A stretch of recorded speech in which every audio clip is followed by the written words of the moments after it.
पाकिस्तान ने खिते विच अमन लई सफारती कोशिशां ਜਿਹੜੀਆਂ ਨੇ ਉਹ तेज कर ਦਿੱਤੀਆਂ ਨੇ। नायब वज़ीर आज़म इसहाक डार चीन के एक रोज़ा दौरे ते बीजिंग टुर गए।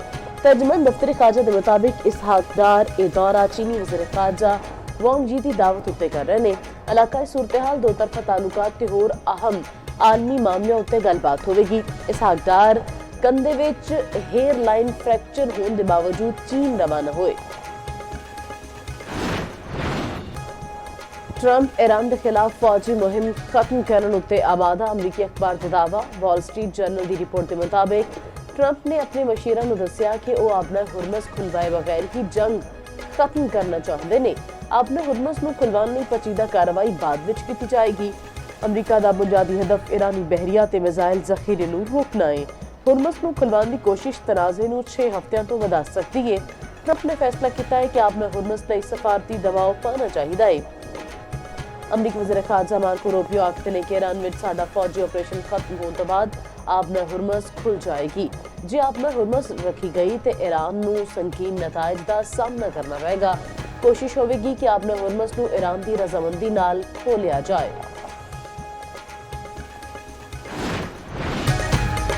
ईरान में मुज़ाकरात मस्बत समत वल जा रहे हैं। ईरान ने कुछ अमरीकी नकात मन ले। ट्रंप 6 अप्रैल तो पहले मुआहिदा चाहते हैं। तर्जमान व्हाइट हाउस कैरोलिन ल्यूइट की न्यूज़ ब्रीफिंग आखिया ईरान ने वादे पूरे न किए ते नताइज संगीन होंगे।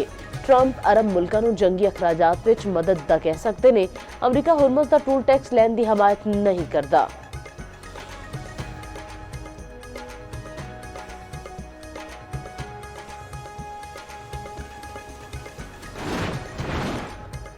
ईरान सऊदी अरब का एहतराम करता है ते ओनू ब्रदर मुल्क समझता है। ईरानी कार्रवाइयां दुश्मन कुवतां दे खिलाफ नहीं। जारे दुश्मन ना अरबां दा एहतराम करते ने ना ईरानियां दा ते ना ओ सिक्योरिटी दे सकते ने। ईरानी वज़ीर खारजा अब्बास अरागची ने सऊदी अरब नूं आखिया हुण वेला आ गया है कि अमरीकी फौजां नूं खिते तो कढ़िया जाए। देखो असां इन्हां दी फिजाई कमान नाल की कीता है। अब्बास अरागची ने अमरीकी फिजाइयां दे तबाहशुदा जहाज की तस्वीर भी शेयर कर दी। ईरान वालों अमरीका नाल बराहजात मुज़ाकरात की फिर तदीद।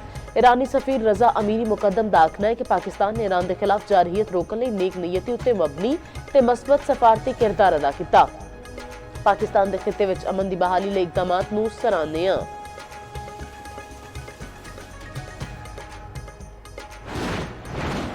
इफा विच ऑयल रिफाइनरी उत्ते एक बार फिर हमला। अग भड़क उठी। इसराइल की जंग विच 261 फौजी जख्मी होने की तस्दीक। हलाकतां की तादाद जाहिर नहीं की गई। जनूबी लबनान में हिजबुल्ला के हमले विच होर 4 इसराइली फौजी मारे गए। इसराइली फौज ने तस्दीक कर दी 2 मार्च तो हुण तक मारे गए इसराइली फौजियों की तादाद 10 हो गई। कई टैंक भी तबाह किए गए ने। ईरान वालों इसराइल उत्ते हमलों की नवी लहर। ईरानी अल कुदस फोर्स के कमांडर ब्रिगेडियर जनरल इस्माइल कानी का आखना है इसराइल नवी रीजनल ऑर्डर लई तैयार हो जाए। हिजबुल्ला ते अंसारुल्लाह ने इसराइली आबादकारां नूं दिता गया झूठा वादा बेनकाब कर दिता।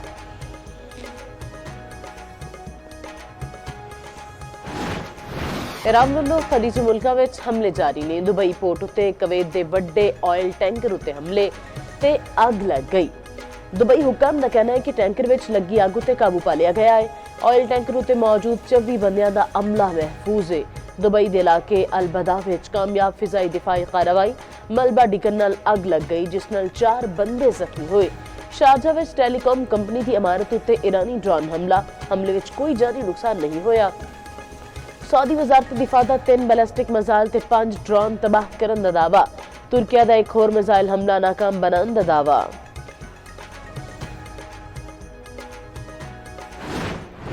अमेरिका की ईरान उत्ते जारहीत जारी। हुरमज़गान विच कार्गो कश्ती उत्ते हमले विच 8 बंदे शहीद। बोशहर अस्फाखान तबरेज ते शहर रसा विच धमाके होए। बंदर अब्बास एयरपोर्ट के कोल भी जोरदार धमाके होए। इसराइली फौज का तेहरान विच मिसाइल बनाने वाली तनसीबात नूं निशाना बनाने का दावा। आखिया 40 असलहा साज ते तहकीकाती मराकज ते हमले किए गए। अस्फाहान में शदीद धमाकियां दे वीडियो सदर ट्रंप ने अपने अकाउंट तो भी शेयर की। तेहरान में धमाकियां तो बाद कई इलाके में बिजली की फराहमी मुअत्तल। ईरानी पार्लिमानी सिक्योरिटी कमीशन ने आपदा हुरमज़ विच जहाज़ां उत्ते टैक्स लाने की मंजूरी दे दी। ईरानी मीडिया के मुताबिक बिल के तहत तेल लैके जाने वाले जहाज़ां उत्ते मुमकिना फीस 20 ਲੱਖ ਡਾਲਰ ਤੱਕ ਹੋ ਸਕਦੀ ਹੈ। ਆਪਣੇ ਹੁਰਮਜ਼ ਤੋਂ ਲੰਘਣ ਵਾਲੇ ਜਹਾਜ਼ਾਂ ਨੂੰ ਹੁਣ ਟੈਕਸ ਈਰਾਨੀ ਰਿਆਲ ਵਿੱਚ ਅਦਾ ਕਰਨੇ ਪੈਣਗੇ। ਗੈਰ ਜਾਨਬਦਾਰ ਮੁਲਕਾਂ ਦੇ ਜਹਾਜ਼ ਨੂੰ ਆਪਣੇ ਹੁਰਮਜ਼ ਤੋਂ ਲੰਘਣ ਦੀ ਇਜਾਜ਼ਤ ਦੇ ਦਿੱਤੀ ਗਈ।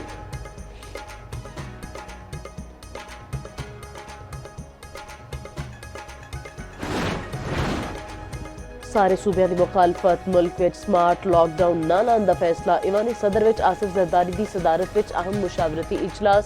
ਬਰੀਫਿੰਗ ਵਿੱਚ ਦੱਸਿਆ ਗਿਆ ਕਿ ਆਲਮੀ ਬਹਰਾਨ ਦੇ ਬਾਵਜੂਦ ਵੇਲੇ ਸਿਰ ਫੈਸਲਿਆਂ ਨਾਲ ਈਂਧਨ ਦੀ ਫਰਾਹਮੀ ਵਿੱਚ ਕੋਈ ਰੁਕਾਵਟ ਨਹੀਂ ਆਈ। ਮੁਲਕ ਦੀਆਂ ਜ਼ਰੂਰੀਅਤ ਪੂਰੀ ਕਰਨ ਲਈ ਵਾਧੂ ਜ਼ਖਾਇਰ ਮੌਜੂਦ ਨੇ।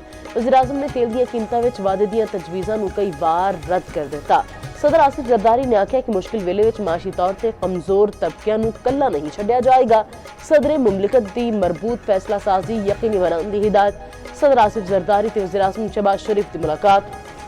कौमी सलामती ते कफायत जारी की मजमूई सूरत हाल उत्ते गलबात।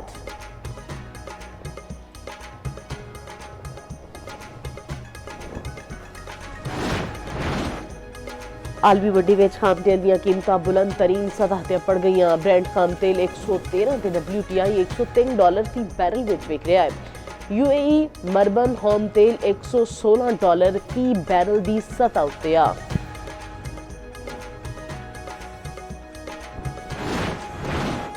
कारोबारी हफ्ते के दूजे दिन पाकिस्तान स्टॉक एक्सचेंज विच तेजी। इंडेक्स 1.2% वध गया। 100 इंडेक्स विच 2200 तो वध पॉइंट्स का इजाफा। 1,49,106 की सतह उत्ते ट्रेडिंग।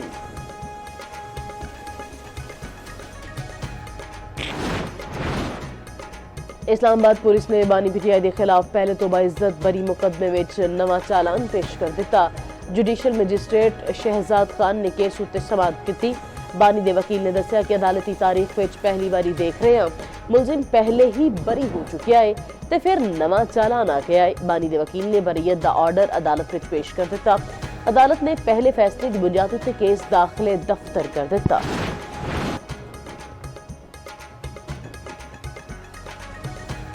बलोचिस्तान में अज रात तो 4 अप्रैल तक बारिश की पेशन गोई। मूसलाधार बारिश के दौरान तेज ग्यालाबारी का भी इम्कान। नदी नाले में तवियानी ते फ्लैश फ्लडिंग का खतरा। PDMA ने अलर्ट जारी कर दिता। महकमा मौसमियाती शहरियां नूं एहतियात बरतन की हिदायत। बरतानिया का ईरान जंग का हिस्सा न बनने का ऐलान। बरतानवी वज़ीर आज़म सर केयर स्टार्मर ने वाज़ह किया, बरतानिया की फौज ईरान नहीं जाएगी, ये साडी जंग नहीं। बरतानिया खिते में सिर्फ दिफाई इकदाम कर रहा है।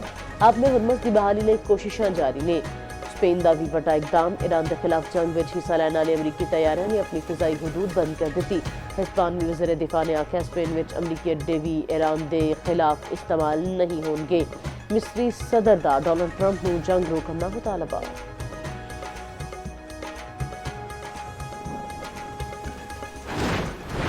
X post fast bowler Naseem Shah नूं भारी नहीं बहुत भारी पई। PCB ने पोस्ट उत्ते नसीम शाह नूं कसूरवार करार दे दिता। सेंट्रल कॉन्ट्रैक्ट के खिलाफ वर्जी उत्ते 2 करोड़ जुर्माना। फास्ट बॉलर के सोशल मीडिया एडवाइजर PCB की ब्लैक लिस्ट में शामिल। दूजे पासे मुतनाज़ एक्स पोस्ट ते फास्ट बॉलर नसीम शाह ने माफी मंग लई। एक्स उत्ते पैगाम विच लिखा, किसी दा दिल दुखाया है ते माजरत चाहना।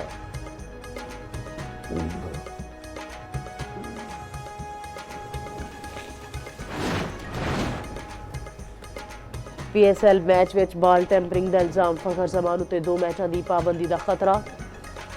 मंडलान लग पिया फैसला अज मुतवक्के। मैच रेफरी रोशन महानामा ने फैसला महफूज कर लिया। 2 बार समात के दौरान फखर जमान ने इल्जामात की तरदीद की। दूजे पासे लाहौर कलंदर्स ने शाहीन शाह अफरीदी को 10 लाख रुपए जुर्माना कर दिता। फास्ट बॉलर ते सिक्योरिटी प्रोटोकॉल्स के खिलाफ वर्जी का इल्जाम सी। शाहीन अफरीदी सिकंदर रजा के दोस्तों को उन्होंने कमरे में लियाए सन।